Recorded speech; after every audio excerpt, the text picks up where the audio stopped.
Dear student, today I will be discuss two sub-content of the chapter Mahatma Gandhi and the Nationalist Movement.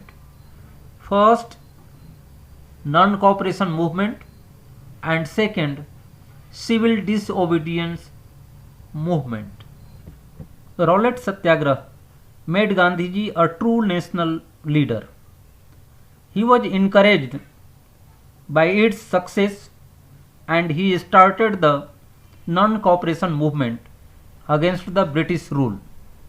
People joined hands with the Khilafat movement and broadened the struggle. Khilafat movement was started to restore the Khalifa which had been abolished by the Turkish ruler. Gandhiji thought that by joining non-cooperation movement with Khilafat movement, two major religious communities of India could collectively remove the colonial rule. These movements definitely gave the form of wider mass movement to national movement. Students stopped going to government schools and colleges. Lawyers refused to go to courts. Labour class of many towns and cities also went on strike. Hill tribes in northern Andhra violated the forest laws. Farmers in Awadh did not pay taxes. Peasants in the Kumayu refused to carry loads for colonial officials. Non-cooperation was negative enough to be peaceful but positive enough to be effective. Non-cooperation movement, the British Raj was shaken to its foundations for the first time since the revolt of 1857. Then in February 1922, a group of peasants attacked and tortured a police station in the hamlet of Chauri Chaura in the United Provinces, now at present time Uttar Pradesh. A number of policemen were killed in this incident. This act of violence forced Gandhiji to call off the movement at once. During the non-cooperation movement, thousands of Indians were put in jail. Gandhiji himself was arrested in March 22, 20th century. By 1922 CE, Gandhiji completely transformed the Indian nationalism. Now this movement was not a movement of intellectuals and professionals. In fact, now it was a movement of thousands of peasants, workers and artisans who participated in it. The identification of Gandhiji was reflected by his dress, while other nationalist leaders wearing a formal western suit or an Indian bandgala, but Gandhiji liked to go among people in a simple dhoti. The act of spinning allowed Gandhiji to break the boundaries that prevailed within the traditional caste system between mental labor and manual labor. Wherever Gandhiji went, there spread rumors about his miraculous powers. At some places, it was said that he had been sent by the king to solve the problems of the farmers, and he had the power to overrule the directions of local officials. At other places, it was claimed that the power of Gandhiji was much more superior than that of the English monarch. The colonial rulers would flee the district with his arrival. Gandhiji had great sympathy for poor farmers. He was worshipped as a Mahatma by the poor farmers. Gandhiji, with his efforts, was able to broaden the basis of nationalism. Under his leadership, many new branches of Congress were set up in different parts of India. A number of Prajamandals were established to promote the nationalist creed in the princely estates. Gandhiji encouraged the use of mother tongue instead of English language while spreading nationalist message. In this way, the provincial committees of Congress were based on linguistic regions instead of artificial boundaries of British India.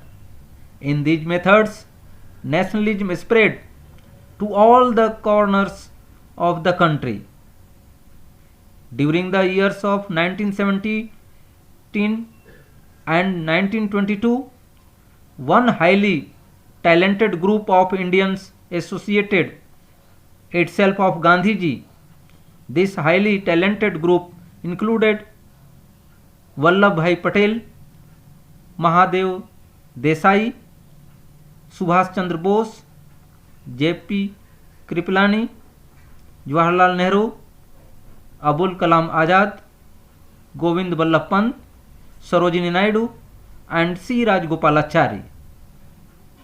Mahatma Gandhi was arrested in 1922 CE and was released from prison in February 1924. Now he devoted his attention to encourage the home spun cloth and to eradicate untouchability from the society. He was not only an able leader but was a great social reformer as well. He believed that Indians need to remove social evils like child marriage and untouchability in order to be worthy of freedom. He wanted to prepare an atmosphere of harmony among different religious communities. That is why he stressed on Hindu-Muslim harmony. He also believed that Indians had to learn to become self-reliant on economic front.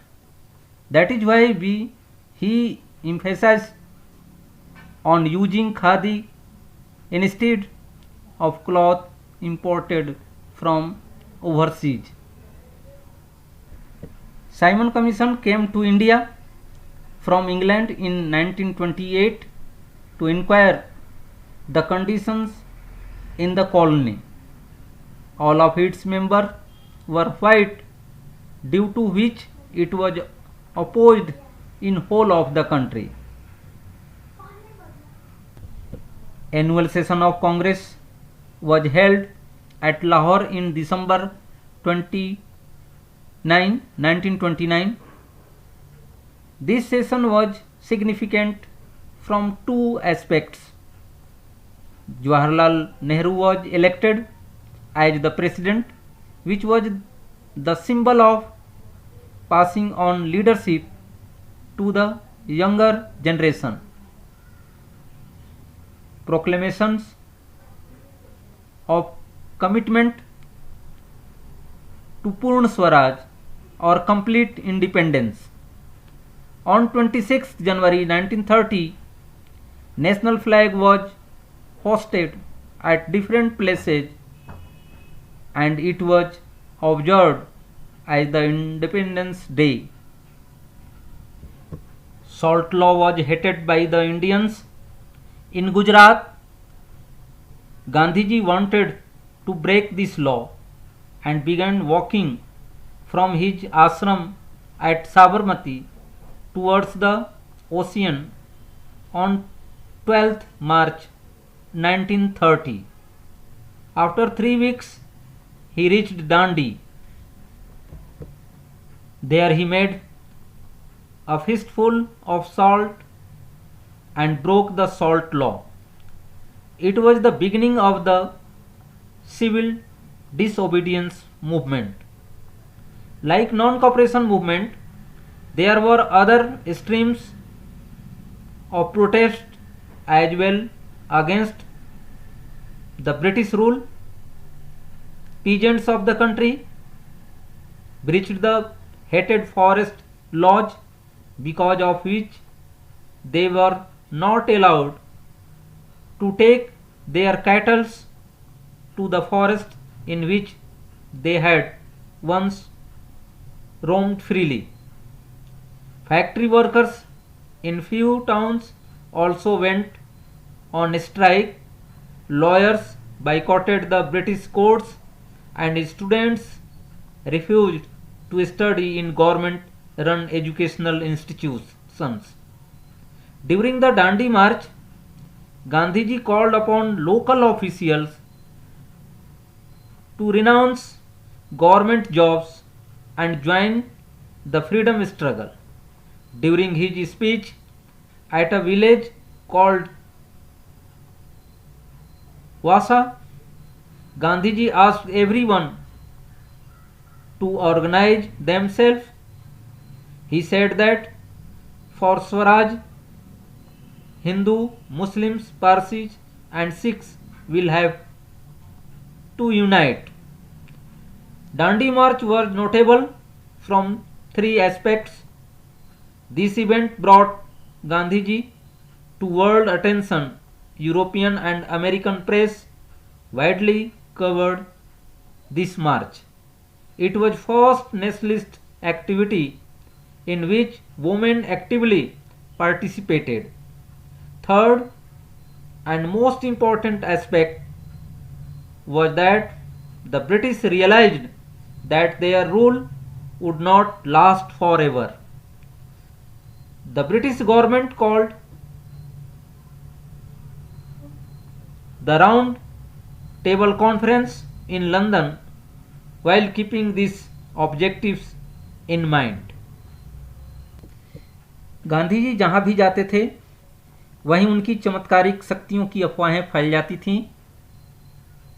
कुछ स्थानों पर यह कहा गया कि उन्हें राजा द्वारा किसानों के कष्टों को दूर करने के लिए भेजा गया है और उनके पास सभी स्थानीय अधिकारियों के निर्देशों को अस्वीकृत कर देने की शक्ति है। गांधी जी ने राष्ट्रवादी संदेश का प्रसार अंग्रेजी भाषा के बजाय मातृभाषा में करने को प्रोत्साहन दिया। इस प्रकार कांग्रेस की प्रांतीय समितियां ब्रिटिश भारत के कृत्रिम सीमाओं की बजाय भाषाई क्षेत्रों पर आधारित थीं। इन अलग अलग तरीकों से राष्ट्रवाद देश के कोने कोने में फैल गया। असहयोग आंदोलन 1920 में महात्मा गांधी के नेतृत्व में चलाया गया। यह अंग्रेजी शासन तथा सरकार की गलत नीतियों के विरुद्ध एक व्यापक जन प्रतिरोध था। आंदोलन क्यों चलाया गया, यह कैसे चला और इसके क्या परिणाम निकले, ये आंदोलन के पहलू से स्पष्ट होते हैं। भारतीयों ने प्रथम महायुद्ध में अंग्रेजों को पूरा सहयोग दिया, परंतु महायुद्ध की समाप्ति पर अंग्रेजों ने भारतीय जनता का खूब शोषण किया। प्रथम महायुद्ध के दौरान भारत में प्लेग आदि महामारियां फूट पड़ी, परंतु अंग्रेजों और अंग्रेजी सरकार ने इसकी ओर कोई ध्यान नहीं दिया। गांधी जी ने प्रथम महायुद्ध के पश्चात अंग्रेजों की सहायता करने का प्रचार इस आशा से किया था कि वे भारत को स्वराज प्रदान करेंगे, परंतु युद्ध की समाप्ति पर ब्रिटिश सरकार ने गांधी जी की आशाओं पर पानी फेर दिया। 1919 में ब्रिटिश सरकार ने रॉलेट एक्ट पास किया। इस काले कानून के कारण जनता में असंतोष फैल गया। रॉलेट एक्ट के विरुद्ध प्रदर्शन के लिए अमृतसर के जालियांवाला बाग में एक विशाल जनसभा की आयोजन की गई। अंग्रेजों ने एकत्रित भीड़ पर गोलियां चलाई, जिससे हजारों लोग मारे गए। सितंबर 1920 में कांग्रेस ने अपना अधिवेशन कोलकाता में बुलाया और इस अधिवेशन में असहयोग आंदोलन का प्रस्ताव रखा गया, जिसे बहुमत से पास कर दिया गया। असहयोग आंदोलन के कार्यक्रम की रूपरेखा तैयार की गई, जिसमें विदेशी माल का बहिष्कार करके स्वदेशी माल का प्रयोग करने, ब्रिटिश सरकार द्वारा दी गई उपाधियां तथा अवैतनिक पद छोड़ देने के लिए कहा गया। स्थानीय संस्थाओं में मनोनीत भारतीय सदस्यों को त्यागपत्र देने के लिए कहा गया। सरकारी स्कूलों तथा सरकार द्वारा अनुदान प्राप्त स्कूलों और कॉलेजों में बच्चों को पढ़ने के लिए न भेजा जाए। ब्रिटिश अदालतों तथा वकीलों को प्रोत्साहित किया गया कि वे इसका बहिष्कार करें। सैनिक, क्लर्क तथा श्रमिक विदेशों में अपनी सेवाएं अर्पित करने से इनकार कर रहे थे। असहयोग आंदोलन के कार्यक्रम को जनता तक पहुंचाने के लिए महात्मा गांधी तथा मुस्लिम नेता डॉक्टर अंसारी, मौलाना अबुल कलाम आज़ाद तथा अली बंधुओं ने सारे देश का भ्रमण किया। परिणाम स्वरूप शीघ्र ही यह आंदोलन काफी तीव्र हो गया। जनता ने सरकारी विद्यालयों का बहिष्कार कर दिया। बीच चौराहे पर विदेशी वस्त्रों की होली जलाई गई। असहयोग आंदोलन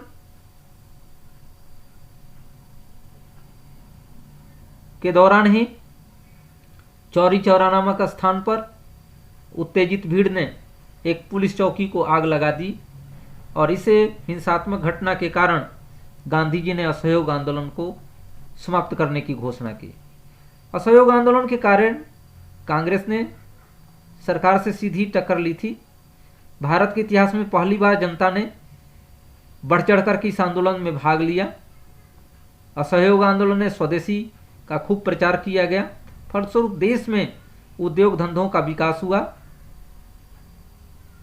असहयोग आंदोलन को खिलाफत के साथ मिलाने से भारत के दो प्रमुख धार्मिक समुदायों हिंदू और मुसलमान आपस में मिलकर औपनिवेशिक शासन का अंत करने में प्रयासरत थे। इसलिए उन्होंने खिलाफत और असहयोग आंदोलन को साथ मिलाया था। इन आंदोलनों ने निश्चित रूप से राष्ट्रीय आंदोलन को एक व्यापक जन आंदोलन में परिवर्तित कर दिया। दिसंबर 1929 में कांग्रेस ने अपना वार्षिक अधिवेशन लाहौर शहर में किया। इस अधिवेशन में दो महत्वपूर्ण निर्णय लिए गए। पहला, जवाहरलाल नेहरू की अध्यक्षता में, जो युवा पीढ़ी के नेतृत्व के रूप में थे, और दूसरा, पूर्ण स्वराज अथवा पूर्ण स्वतंत्रता की उद्घोषणा की गई। अब राजनीति की गति एक बार फिर बढ़ गई। 26 जनवरी 1930 को विभिन्न स्थानों पर भारतीय राष्ट्रीय ध्वज फहराकर और देशभक्ति के गीत गाकर स्वतंत्रता दिवस मनाया गया। स्वतंत्रता दिवस मनाए जाने के तुरंत बाद महात्मा गांधी ने घोषणा की कि वे ब्रिटिश भारत के सर्वाधिक घृणित कानूनों में से एक, जिसने नमक के उत्पादन और विक्रय पर राज्य का एकाधिकार दे दिया है, को तोड़ने के लिए एक यात्रा नेतृत्व करेंगे। अधिकांश भारतीयों को गांधी जी की इस चुनौती का महत्व समझ में आ गया था, किंतु अंग्रेजों के इस गलत कानून के खिलाफ उन्होंने नमक यात्रा शुरू की। 12 मार्च 1930 को गांधी जी ने साबरमती में अपने आश्रम से समुद्र की ओर चलना शुरू किया। 3 हफ्तों के बाद वे अपने गंतव्य स्थान डांडी पहुँचे और वहाँ उन्होंने मुट्ठी भर नमक बनाकर राज्य को कानून की निगाह में अपराधी बना दिया। इस बीच देश में अन्य भागों में समानांतर नमक यात्राएं आयोजित की गईं।